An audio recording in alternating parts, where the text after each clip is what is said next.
అందరికీ నమస్కారం.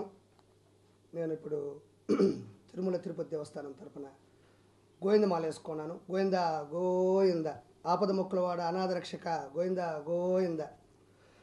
నేను ఇప్పుడు మాట్లాడే పద్ధతిలో ఏదన్నా శృతి మించినా కొంచెం తప్పుగా మాట్లాడినా ఇద్దరు క్షమాపణ చెప్పాలి. గోవిందమాల వేసుకున్న నేను ఆ గోవిందుని తరపున ఇలా మాట్లాడకూడదని క్షమాపణ చెప్పాలి. రెండోది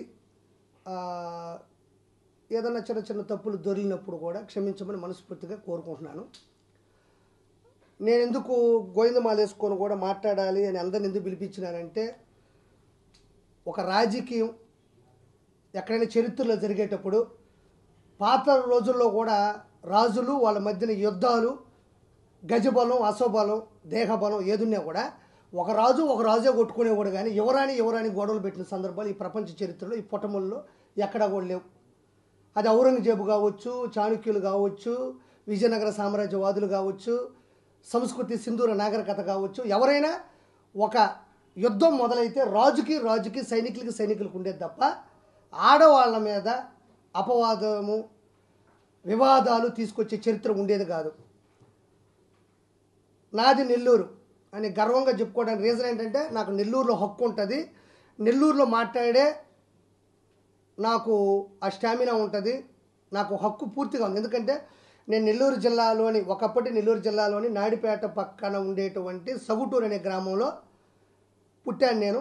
తర్వాత నేను డిగ్రీ అయిన తర్వాత హైదరాబాద్కి వెళ్ళి నేను ఎంచుకున్న మార్గంలో ఒక కమిడియన్గా నా నెల్లూరు స్లాంగ్ని, నా తల్లి లాంటి భాష యాసని ఏమాత్రం శృతిమించకుండా 450 స్కిట్లు ఒక మిడిల్ క్లాస్ ఫ్యామిలీ నుంచి వెళ్ళి జబర్దస్త్ కావచ్చు, కామెడీ స్టార్స్ కావచ్చు, అదిరింది కావచ్చు, క్యాష్ కావచ్చు, నెంబర్ ఆఫ్ ప్రోగ్రామ్స్ కమిడియన్గా నేను అందరికీ సుపరిచితుని, ఈ నెల్లూరు అందరికీ గుర్తుపట్టగలిగిన మనిషినే.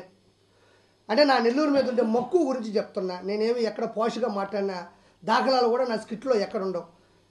రెండోది, అది ఒక గొప్ప విషయం అయితే, చరిత్ర సృష్టించిన నెల్లూరు పెద్దారెడ్డి చేపల పులుసు రెడ్లు పేరు పెట్టుకొని, రెడ్లకి నాకు తెలిసి నెల్లూరులో ఒక హుందాతనం ఉందనుకున్నా.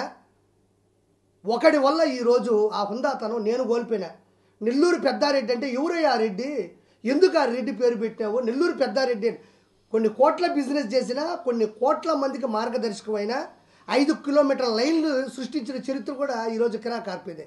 కమిడియన్గా ఒక అడుగేస్తే నెల్లూరు పెద్దారెడ్డి చేపల పులుసుతో ఒక స్థాయి చరిత్ర సృష్టించి నెల్లూరుకి ఒక మంచి పేరు తీసుకొచ్చిన ఘనతల్లో నాకు కూడా ఈ గడ్డ మీద ఒక సుస్థిరమైనటువంటి చరిత్ర పుటముల్లో ఉంది అని కాదనడానికి ఎవరికి వీల్లేదు.